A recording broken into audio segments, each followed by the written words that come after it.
Nous arrivons donc à la 24e Torah du Kitzur Likutei Moharan, et c'est selon le manuscrit de Rabbeinu, cette Torah s'appelle Emsaïta de Alma, le milieu du monde, le centre du monde. Les sages d'Athènes lui demandèrent, donc un sage à l'époque des Grecs, où se situe le centre du monde? Ici, dit-il en levant son doigt. Qui le prouvera, demandèrent-ils. Apportez une corde et mesurez, dit-il. Comme c'était écrit dans la Masechet Brachot 8b. Da sheyesh or shehu lemala mi nafshin, ruchin, venishmatin. Au début de cette Torah, Rabbeinu rentre dans des notions assez profondes pour finalement arriver à des notions qui sont à notre portée. C'est toujours comme ça qu'il fait. Il commence par donner des notions spirituelles profondes pour après en arriver à des midot humaines. Donc, da sheyesh or shehu lemala mi nafshin, ruchim venishmatin vehu or en sof baruchu. Quand il est écrit da, il faut savoir que toujours ça a été écrit en roi Kodesh. Sache qu'il existe une lumière supérieure au nafshin, c'est-à-dire le nefesh, c'est le principe vital, bien sûr. Le ruchin, c'est le roar, c'est le souffle ou l'esprit. Venishmatim, c'est l'âme. Donc il est question ici des trois premiers niveaux de l'âme. Il s'agit, ici comme il nous le dit,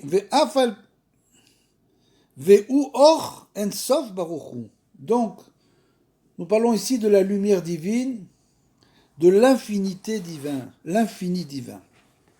Afal pi she'en asechel masigoto, afal pi ken redifa de marshava le midraf aftere. Qu'est-ce que ça veut dire? Il s'agit donc de cette lumière de l'infini divin, et bien que l'intelligence, l'intellect de l'homme ne puisse pas l'apercevoir, la pensée ne cesse de la poursuivre. En dépit de cela, la pensée qui, sans arrêt, recherche le divin, cherche donc à la poursuivre. Ve'al yede asiyat amizvat besimcha zochrim leasigoto al yede haredifa ve'ameakev be'mechinat mate ve'lo mate. Et donc, par cette poursuite-là, l'intelligence parvient à la saisir, mais seulement au niveau de ce qu'il est écrit, perçoit et ne perçoit pas. C'est écrit dans le Zohar. Ça veut dire quoi? Ça veut dire qu'il y a une volonté de l'âme de poursuivre la lumière divine et de la dévoiler, mais il y a quelque chose qui l'empêche, qui la modère. Car l'esprit de l'homme tente de percevoir ces notions profondes, ce qui pourrait l'amener à aller au-delà de son niveau. Et donc il existe un frein qui l'empêche d'y accéder, grâce auquel l'homme échappe à la destruction, parce qu'il se fondrait totalement dans l'infini, et finalement il disparaîtrait dans l'infini. Venase tisha echalin delav inun neurim vela ruchin vela nishmatin velet main de kaima ba'u velan midbakin vela mitadin. Bien sûr, c'est écrit en araméen, là. On va donner la traduction. De cette manière, 9 palais sont constitués, et ce ne sont ni des lumières, ni des rouchot, ni des neshamot, des âmes,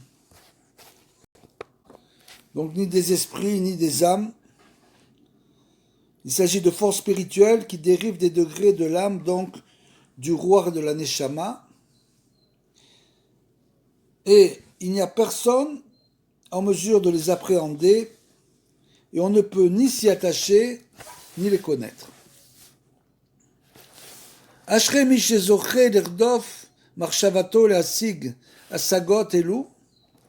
Heureux l'homme qui a le mérite de pouvoir poursuivre sa pensée et recueillir ses perceptions. Afalpi she'en yecholet beyad asechel asigotam. Bien que l'intellect n'ait pas le pouvoir de les comprendre, qui la mitbakim velo yedim, car ce sont des pensées insaisissables et inintelligibles. Ve'asaga zot i tachlit akol, et nous dit Rabbeinu, cette perception constitue la finalité de tout. La finalité de l'homme, finalement, c'est d'essayer de revenir, de se brancher sur la lumière originelle qui a créé le monde. C'est tout le travail qu'il fait dans ce monde. Il vient dans le monde qui est appelé un Chalal Apanouï, comme on l'a expliqué, l'espace vide, vide de la présence divine. Il reste une trace de la présence divine dans ce monde, et nous devons à partir de là reconstituer cette présence divine jusqu'au début de la création. Et donc celui qui arrive à faire ce travail arrive à se lier à cette lumière divine. Qui là, mitlakin velani adin, elles sont insaisissables et inintelligibles. C'est au-dessus de la pensée, au-dessus de la connaissance. Ve'asagazot itachlit akol. Et cette perception constitue la finalité de tout. C'est-à-dire, on va essayer de comprendre, tout ça pour nous amener à comprendre cette phrase-là qui va venir. Asagazo i tachlit akol bebechinat tachlit ayedia shelo neda. C'est une notion extrêmement profonde de Rabbeinu, qui est très chère à Rabbeinu, que finalement, le but de la connaissance, le but de savoir, c'est de ne pas savoir, chez l'oneda. Ça veut dire quoi? Ça veut dire que l'homme accumule de la connaissance tout au long de sa vie, la connaissance spirituelle bien sûr, et finalement, il va s'apercevoir qu'il ne sait rien. Pourquoi? Parce que cette connaissance est infinie. Donc dès l'instant où il croit savoir, il arrête le flux de la connaissance. Dès l'instant où il comprend qu'il ne pourra jamais comprendre, alors il pourra continuer à comprendre. C'est une chose qui est difficile à expliquer, mais pour prendre une image très simple, Hachem est appelé le Ein Sof, le sans fin. Donc ça veut dire que de la même manière que Hachem est appelé le Ein Sof, sans fin, sa connaissance est aussi appelée le connaissance Ein Sofit, sans fin, et donc on ne peut jamais arriver, bien sûr, à une finalité. Pour, bien sûr, nous, qui avons été influencés par la Tarbut Maravite, c'est-à-dire la civilisation occidentale des Goïms, bien sûr, qui pour eux ne représente aucune recherche du divin, c'est uniquement scientifique. Donc le scientifique, quand il étudie, il va étudier, arriver à certaines notions, et finalement va arriver en quelque sorte à une forme de connaissance qui va le permettre, par exemple, de devenir un médecin, ou etc., un chercheur, tout ce que vous voulez. Donc, tout ça, ça le permet d'arriver à un but, en quelque sorte. Et c'est ça le gros problème que nous avons, c'est dès l'instant où nous ne faisons pas abstraction totale de cette Tarbut Maharavite, mais qu'on rentre dans la connaissance divine, à ce moment-là, il faut changer, il faut faire un switch. Au niveau de la connaissance divine, c'est infini, ça n'a rien à voir avec la Tarbut Maharavite. Donc cette connaissance divine infinie est impalpable, inaccessible, mais malgré tout, nous continuons à étudier, à nous renforcer sans arrêt, surtout avec la foi, et grâce à ça, on arrive petit à petit à se construire. Ve'al yedei simcha tamizva nishlam hakedusha. Et Rabbeinu nous donne la solution, et il nous dit que grâce justement à cette joie éprouvé dans l'accomplissement des mitzvot, on arrive à une sainteté nishlam, parfaite entre guillemets. Au moment où on est vraiment dans une grande joie lorsqu'on fait les mitzvot, parce qu'on fait les mitzvot, parce qu'on a réalisé qu'on était juif et que on veut être des bons juifs, et bien sûr, notre rôle, c'est de dévoiler le divin sur terre.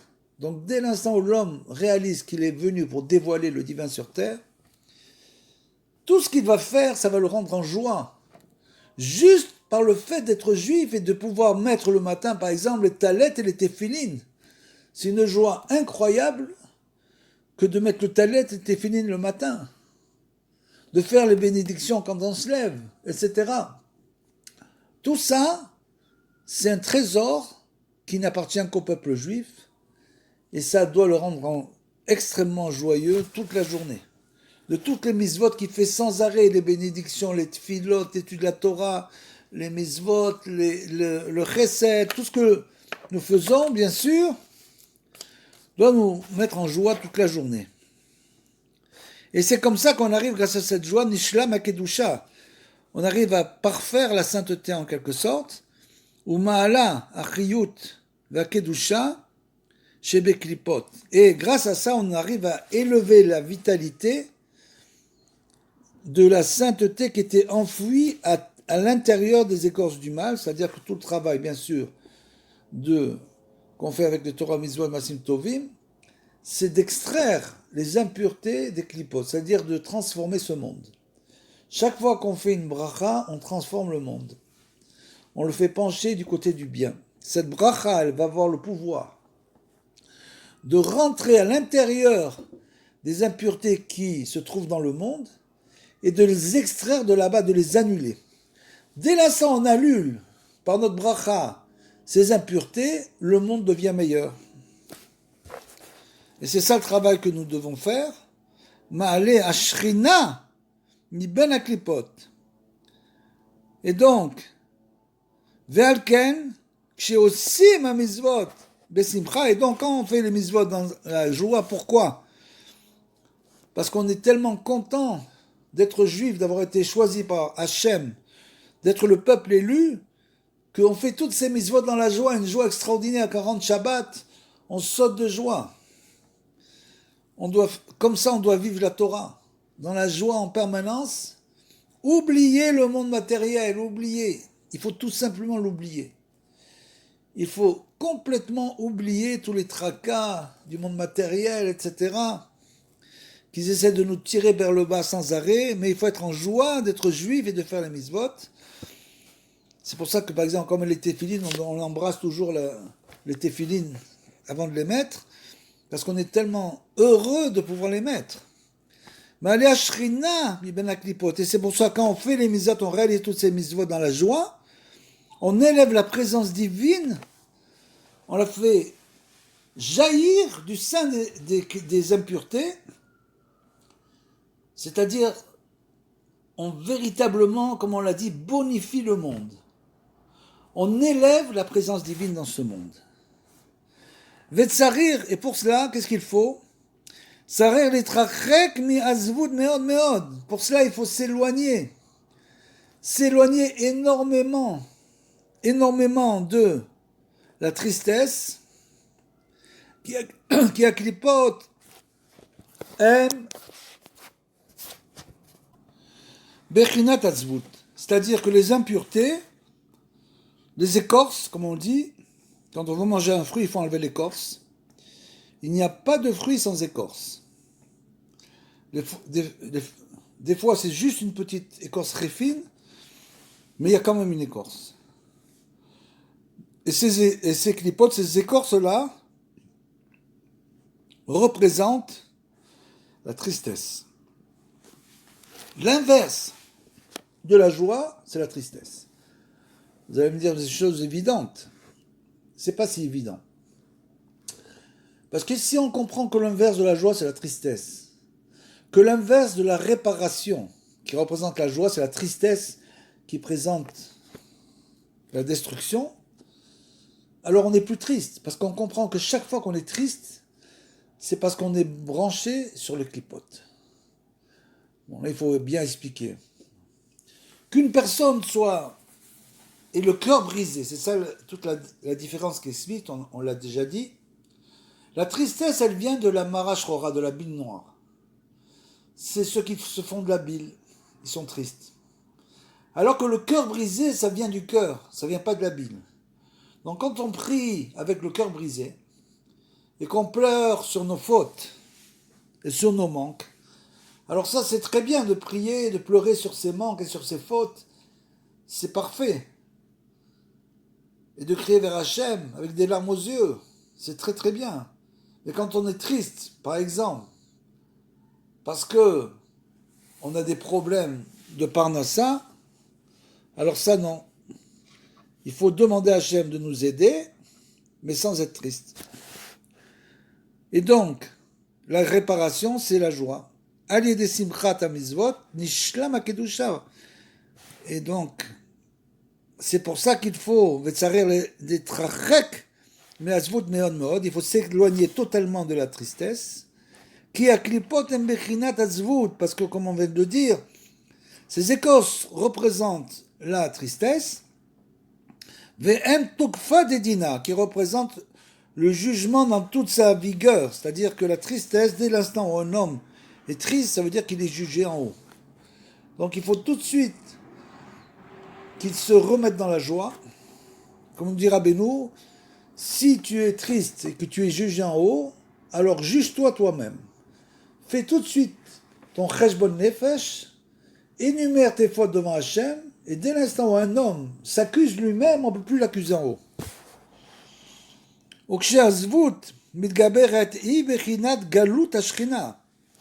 Et quand cette tristesse prend le dessus, ça représente l'exil de la présence divine, c'est-à-dire que Hachem ne peut pas rester avec quelqu'un qui est triste. Donc la présence divine sur cette personne va s'exiler, être obligée de s'exiler puisqu'elle ne peut pas rester avec lui. Que Moshe Katouv aime Abanin Smecha, comme il est écrit, la mère est heureuse de ses enfants.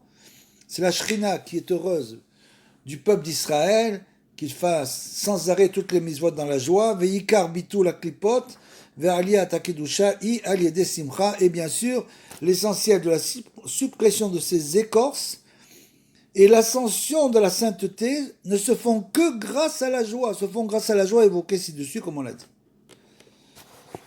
Aliyede ktoret, ma'alim, aklipot, chiyutam, vezochim le simcha. Alors ce qu'il faut dire aussi, qui était marqué aussi dans le Likutei Moharan, c'est que les écorces sont l'aspect du superflu. C'est-à-dire que l'homme, pourquoi l'homme est triste? Parce qu'il veut recevoir plus de superflu. S'il était content de son sort, de ce qu'il a, ce qui est suffisant, il n'aurait pas besoin d'être triste pour recevoir encore. Le superflu relève de la tristesse justement. Comme il est écrit dans les proverbes, toute tristesse contient du superflu. Et de là, il est écrit s'affligea en son corps, en son cœur. C'est Hachem qui a regretté d'avoir créé l'homme et de décréter le déluge. En son cœur. Mais, on l'a expliqué au niveau de la joie, et pour cela, parce que le service de l'encens permet d'extraire la vitalité enfouie dans les écorces, comme il est écrit, l'encens réjouit le cœur. Et donc, grâce à ces encens, l'encens du Beth Amikdash, c'est bien sûr les 11 ingrédients composant l'encens offerts dans le temple. Dans la Masechet Kritout, là-bas, elles sont énumérées. Parce que l'encens du temple avait la faculté d'extraire le bien emprisonné dans les écorces. C'était un niveau extrêmement, extrêmement élevé, l'encens. Donc, grâce à l'encens, on peut élever les écorces de leur endroit et élever les étincelles de sainteté qui étaient retenues là-bas captives. Kemo shekatuv uktoret ismarlev. L'encens réjouira le cœur. Ve'alken sarir lomar ketoret bekavana gdola. Et pour ça, nous, au début de la prière, du matin et de mincha de l'après-midi, on doit réciter l'encens, chaque fois. Donc, nous dit Rabbeinu, il faut réciter l'encens avec kavana. Quand on la récite, il faut le réciter mot à mot. Tous les constituants, les 11 constituants de l'encens, il faut les réciter mot à mot avec kavana, avec intention. Qui kar aliat kol anisosot de kedusha, mais ikare aklipot i aliede ktoret. Car l'élévation de toutes les étincelles de sainteté, en dehors donc des profondeurs de ces écorces, se fait principalement grâce à l'encens, et tout cela a pour effet, bien sûr, de générer la joie, comme on l'a dit. C'est comme ça qu'on arrive à la joie, une chose qui nous aide, mis à part ce qu'on a dit auparavant, c'est l'encens, c'est de réciter l'encens mot à mot. C'est une grande ségoula. Il y a même une prière dans certains livres, il y a certains livres de ségoulottes, il y a une prière sur l'encens qui est extrêmement puissante. C'est 3 ou 4 pages, on récite tout le noussard de l'encens, et c'est une prière qui est très très très forte, qui a un grand pouvoir réparateur. Mais bien sûr, quand on récite ça, il faut déjà avoir atteint un niveau. Puisque le Baal Shem Tov lui-même raconte qu'une fois il s'était servi de cette prière pour délivrer des impuretés du mal, des gens qui étaient emprisonnés dans le mal. Il est arrivé à les délivrer grâce à l'encens, mais il a vu en quelque sorte qu'il avait utilisé une chose qui n'était pas permise pour lui, et donc il a dit « je ne le ferai plus ». Mais nous, on peut à notre niveau, si vraiment le besoin se trouve, utiliser cette prière, la prière de l'encens. Au moins réciter avec kavana les 11 ingrédients de l'encens quand on y arrive à la prière. Donc c'est avant, bien sûr, avant la prière du matin et de l'après-midi. Chez Adam Ose Eze Mizvah, Yesh Koah MaMizvah, l'Eler ou l'Eorer, Kol Haolamot, l'Avodat Hashem Itbarach. Lorsqu'un homme accomplit une certaine mizvah, celle-ci possède le pouvoir de se déplacer et d'éveiller tous les mondes au service de Dieu, béni soit-il. Et grâce à ça, cela a donc pour effet d'étendre la bénédiction sur tous les mondes. Donc tout ça, c'est lorsqu'un homme accomplit une certaine mizvah. Comme on l'a dit précédemment, combien notre sort est enviable, combien devons-nous être heureux et chanter tous les jours que nous pouvons faire les mitzvot, une chose absolument incroyable. Ce que Dieu, Hachem, a donné au peuple juif. Un trésor, ce sont les Torah et les mitzvot.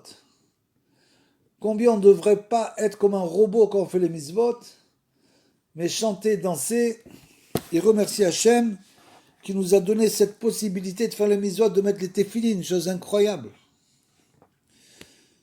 Si un non-juif verrait soudain un juif apparaître avec son talet et téphilines, il prendrait pour un martien. Il se dit, qu'est-ce que c'est cette chose-là, ce cube qui se met sur le front, et ce châle de prière, mais ça correspond à quoi?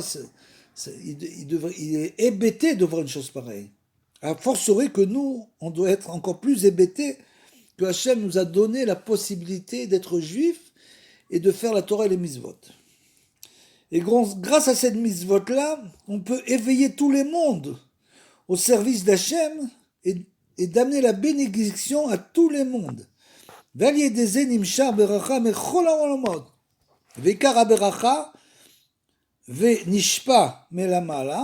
Et donc la bénédiction qui est dispensée d'en haut, et c'est l'intellect.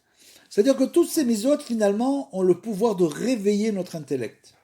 On doit se réveiller tout simplement, comme on l'a expliqué dans l'écouter à la chot, oui, pendant les nombreux cours du début, où justement, l'éveil du matin, c'est l'éveil du juif à la Torah. C'est pour ça que Rabbi Nathan, là-bas, On parle pendant au moins 50 pages uniquement de l'éveil, du réveil. Donc l'éveil, c'est l'éveil de l'intellect. On doit se réveiller à la connaissance. Sheba, les matins, les kol echad ve'echad kefir etzono. Et quand elle vient en bas, donc la bénédiction, elle se concrétise donc pour chacun en fonction de sa volonté. Bien sûr, chacun ce qu'il veut faire. C'est-à-dire qu'il y a une personne qui va recevoir la bénédiction. Un jour, elle se lève le matin et d'un coup, elle a une bénédiction terrible. Qu'est-ce qu'elle fait? Elle va courir s'acheter une nouvelle voiture. Et il y en a un autre, il va courir au Beth Midrash et dire enfin, j'ai reçu la bénédiction, je vais pouvoir aller étudier la Torah.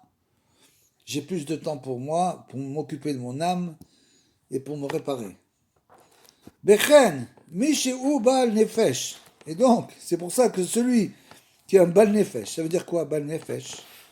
On est tous des Baal Nefesh. On a tous un Nefesh, c'est l'âme vitale, on a tous une âme vitale. Mais le Baal, c'est celui qui domine son Nefesh. Soit son corps le domine, et à ce moment-là, il va où son corps l'emmène, soit c'est son Nefesh qui le domine, à ce moment-là, il est le Baal Nefesh, c'est lui qui domine le corps. Et donc, il prend son corps et il l'amène au Beth Midrash. Mishu Baal Nefesh, Tsarir le Chaven Resono Sheyamshir Berkat HaSechel. Et donc, celui qui a atteint ce niveau doit veiller à diriger sa volonté afin d'épancher la bénédiction de l'intellect. C'est-à-dire le Chaven Resono Sheyamshir Berkat HaSechel. La bénédiction du savoir, il doit la diriger. Vetsarir lehamshir emuna betor berkat hasechel. Et tout cela, bien sûr, relève de la foi. Donc il faut étendre la foi à l'intérieur de la bénédiction de l'intellect. C'est-à-dire que toujours, tout ce qu'on fait, c'est avec une grande foi. Quand on étudie la Torah, c'est pas pour dire, poser des questions, pour dire, ah, moi je suis pas d'accord avec tel sage. Oh. Ce sage-là, ce qu'il dit, c'est pas, ça me paraît pas être juste. On ne peut pas dire une chose pareille sur les grands sages, c'est impossible. Ils avaient tous des raisons de dire et de faire ce qu'ils font. Si nous, on ne comprend pas, c'est tout simplement parce qu'on n'est pas au niveau. Et par exemple, je vais donner l'exemple de Rabbeinu, qui nous a interdit de lire le Moche Nevuchim, le guide des égarés. Comme c'est écrit de Maïmonide à Kadosh, comme c'est écrit, il y a des gens qui disent, c'est pas le guide des égarés, mais c'est le guide pour égarés. Pourquoi? Parce qu'on n'est pas du tout au niveau d'étudier ces choses-là qui relèvent de la philosophie. Et donc Rabbeinu nous a dit, à votre niveau, écartez-vous de la philosophie. Elle peut vous nuire. Donc on s'écarte de la philosophie, comme Rabbeinu nous l'a dit. Mais bien sûr que lui, comme il dit, les grands sadikim, par contre, peuvent étudier la philosophie, naturellement. Ça ne peut pas leur nuire, puisqu'ils ont atteint un tel niveau de foi de Emouna, que pour eux, il n'y a aucun problème. Qui haine l'ismor à la sechel, beasmo, qui a doigt. Donc tout ça, pourquoi? Une fois de plus, par contre, on ne doit pas s'appuyer sur l'intellect lui-même, comme on le sait, comme on l'a dit précédemment. Pourquoi? Qui tachlit ayedea sheloneda. La finalité du savoir, de la connaissance, c'est de ne pas savoir, de comprendre qu'on ne sait pas. Donc dès l'instant où l'homme se fait appeler par un nom qui ne correspond pas, le Rav, l'Admour, etc., il bloque sa connaissance à ce niveau. Sa connaissance ne peut plus continuer puisqu'il a déjà une appellation. Alors que Hachem lui-même n'a pas de nom. Hachem, il s'appelle le En-Sof. Si Hachem s'appelle le En-Sof, et donc on doit calquer notre vie sur ses traits de caractère, sur ses midot, on doit continuer les midot d'Hachem, parce que lui-même on ne peut pas le connaître. À ce moment-là, nous aussi, on doit avoir, en quelque sorte, entre guillemets, comme une relation d'En-Sof. Ou bepnimiut, berachot, shenimshachim al yedei hamizvot, nidbarer me'em koach Ameyashev ve'a mesader et amochin. On reprend ce qu'on avait vu au début. Dayenu bechinat keter. On va passer rapidement. Au sein de l'intériorité de ces bénédictions, qui sont donc drainées par l'accomplissement des mitzvot, et béni à partir d'elle la force de rétention et d'agencement des facultés mentales. Comme on l'a dit, il y a une force à Mosher qui nous pousse en avant, et il y a une force qui nous attire, et il y a une force à Messader qui régit tout cela. C'est-à-dire que d'un côté, il y a une force qui nous attire et qui nous retient. Comme on l'a dit auparavant. Et donc tout ça, ça relève de la couronne, la Keter. La Shon Amtana, la Keter a toujours une connotation d'attente, c'est-à-dire c'est un niveau qu'on ne peut pas atteindre, donc on est toujours attiré vers elle, mais de notre côté, on ne peut pas l'atteindre. Et c'est comme ça qu'on doit voir la connaissance. Pourquoi? Parce qu'autrement l'homme peut tomber dans le yéhouch, il étudie, et finalement il voit qu'il n'arrive pas, son étude ne fleurit pas, il n'arrive pas à devenir un grand sage.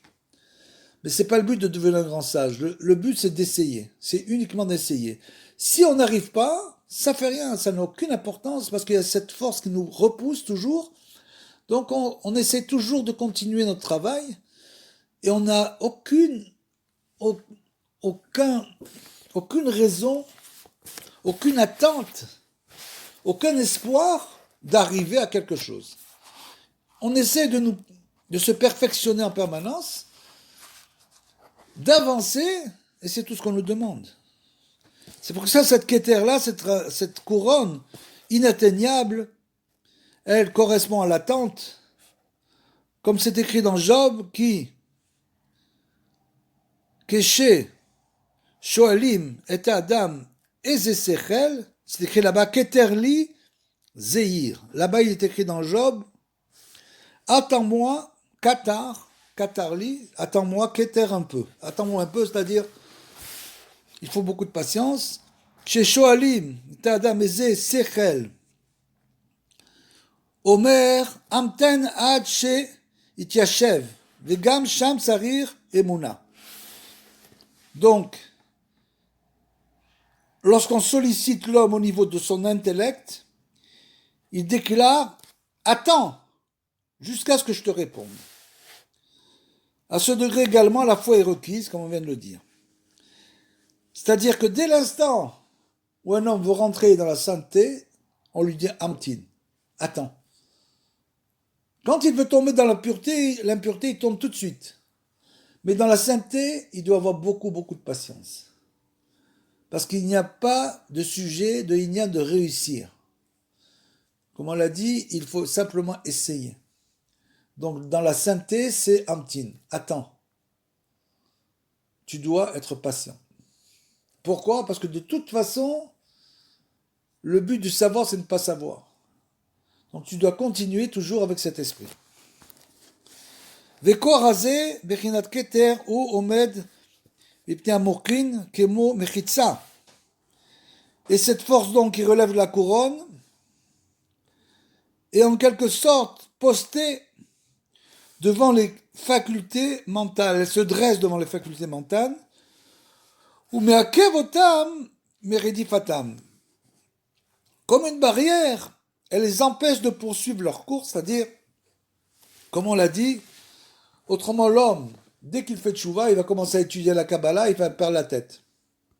Il veut, au début de la tchouva, c'est normal, on est attiré par les choses profondes spirituelles, on croit les comprendre en plus, c'est incroyable. Mais après, quand on revient dans ce monde-ci, et qu'on commence à étudier, comme l'enfant de 3 ans, la Mishnah, la Torah, la Mishnah, la Gemara, la Halakha, à ce moment-là, on se rend compte qu'on n'avait rien compris du tout. On doit donc recommencer à zéro et sans arrêt. Mais toujours, il y a cette force qui nous attire. Mais il y a aussi une barrière qui nous retient et nous sauve. Ki amorkin rotfim lasig or en sof, baruchu, veze akoach, sheu ameyashev ve amesader, comme on l'a dit, mafsik ben amorkin, ou ben haor en sof. En effet, ces lumières, ces mochines, comme on l'a expliqué, ces lumières du cerveau, s'élancent afin de saisir la lumière de l'infini, soit-il, et c'est cette force-là qui les retient et qui les agence.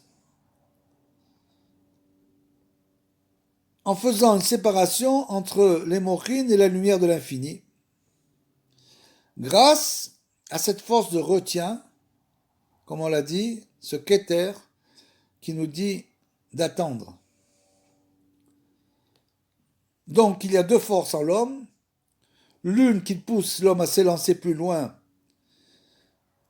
dans la spiritualité et l'autre qui la freine et qui est un modérateur en quelque sorte. ועל ידי הרדיפה והמעכב, על ידי זה שני בחינות אלו, על ידי זה מבטשין ומקין המוחין בבחינת מחיצה הנעל. Je vous le lis rapidement, je vous lirai la traduction donc. בחינת המוחין הנעל, שהוא המיישב והמסדר, שעושה ומתקן אותו. שהוא הכתר הראוי. Et donc, par l'intermédiaire de ces deux notions dont on vient de parler, comme le dit Rabbeinu, ces notions, elles frappent et on heurte les facultés mentales à travers justement cette barrière dont on a parlé, qui retient et agence lorsqu'on l'érige en tant que couronne. C'est-à-dire que dès l'instant où l'homme comprend que son étude doit être dirigée, c'est ce qu'il veut nous dire, à ce moment-là, tout se passe bien. ועל ידי זה נעשים נישן החלין, ועל ידם משיגין אור אינסוף, בבחינת מטה ולא מטה. Et donc, grâce à cette démarche, comme on l'a dit, il y a les 9 palais qui sont faits, par lesquels on reçoit l'infini. Tout à l'heure, il va nous expliquer donc quel est le but de tout cela. Et donc, dans son aspect, comme on l'a dit, de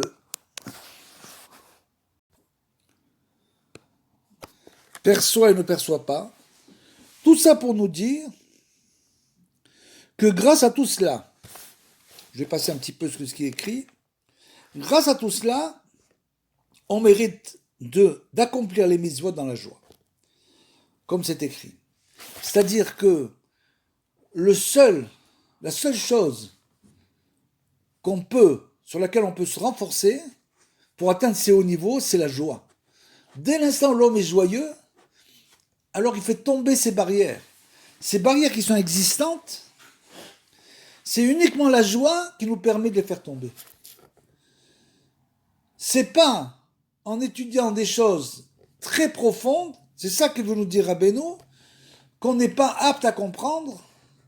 Il y a des gens qui étudient des choses extrêmement profondes, qui ne comprennent pas, et à cause de ça, ils perdent complètement leur joie, parce qu'ils cassent la barrière. Nous, on veut garder notre olam, notre monde intérieur intact, et le seul moyen de le transcender, c'est d'être joyeux quand on fait des mitzvot. Ve'ikar aliyat hakedusha hi al yedei simcha. Et l'essentiel de l'ascension de la sainteté se fait par la joie. Ve'le'atid lavo, itbatlu aklipot, legambre ve'al yedei ribui asimcha. Et dans le monde, dans le futur, qui est proche pour nous, Bezrat Hashem, les clipotes, les impuretés seront annulées totalement grâce à cette intensification de la joie. Ribouille, c'est grâce à la joie qu'on peut arriver à un niveau très élevé, c'est ça que nous dit Rabbeinu. Ve Israël yatsu miagalut besimcha. Et Israël sortira de l'exil dans l'allégresse, comme il est écrit. Ki besimcha tetsu. Et donc là-bas c'est écrit, car vous sortirez de votre exil dans la joie. Isaïe 55:12. Donc c'est la joie qui nous permet d'arriver à tous ces niveaux-là, de sortir de notre exil particulier. On est tous en exil, emprisonnés dans les impuretés, qui nous empêchent sans arrêt d'avancer. Pourquoi ? Parce qu'on n'est pas dans la joie, on n'est pas joyeux.